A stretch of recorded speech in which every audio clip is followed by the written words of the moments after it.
सध्या सोशल मीडियावर पंतप्रधानांकडून एक आव्हान केलं जात आहे की नागरिकांनी 1 वर्ष सोने खरेदी करू नका, इंधन वाचवा, परदेशी वस्तू वापरू नका.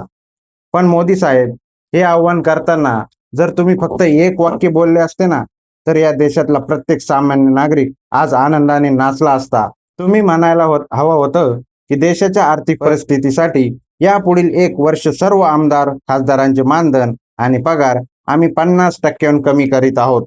जर नेत्यांनी स्वतःच्या खिशाला कात्री लावली असती, तर आज जनतेने आनंदाने तुमच्या प्रत्येक आव्हानाला प्रतिसाद दिला असता. कारण सामान्य माणसाला चांगलंच ठाऊक आहे की आमदार खासदारांना मिळणारे पगार, भत्ते आणि सुविधा किती अफाट आहे. तुम्ही म्हणता पेट्रोल डिझेल जपून वापरा, पण ज्यांची चूलच इंधनावर पेटते, रिक्षावाला भाऊ, दिवसभर उन्हात फिरणाऱ्या डिलिव्हरी बॉय, घरोघरी जाणारा पोस्टमन, या इंधन कसं वाचवायचं?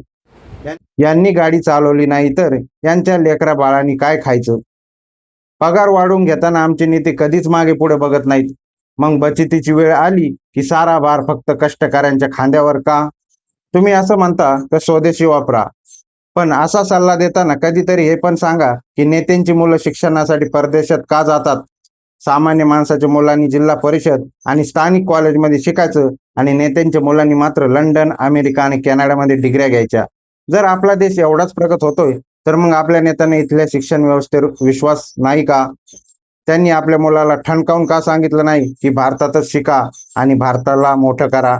नेहमी सामान्य माणसांनीच का त्याग करायचा? कधी महागाईसाठी, कधी जीएसटी साठी, तर कधी देशाच्या अर्थव्यवस्थेसाठी सामान्यांनी आपले खिसे रिकामे करायचे का?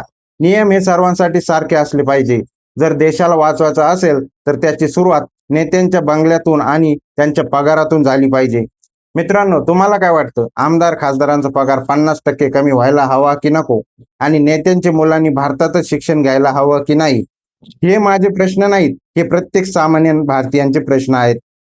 तुम्हाला हा विचार पटत असेल तर हा व्हिडिओ जास्तीत जास्त शेअर करा, जेणेकरून हा आवाज दिल्लीपर्यंत पोहोचेल. कमेंटमध्ये तुम्ही तुमचं मत नक्की सांगा. जय हिंद, जय महाराष्ट्र.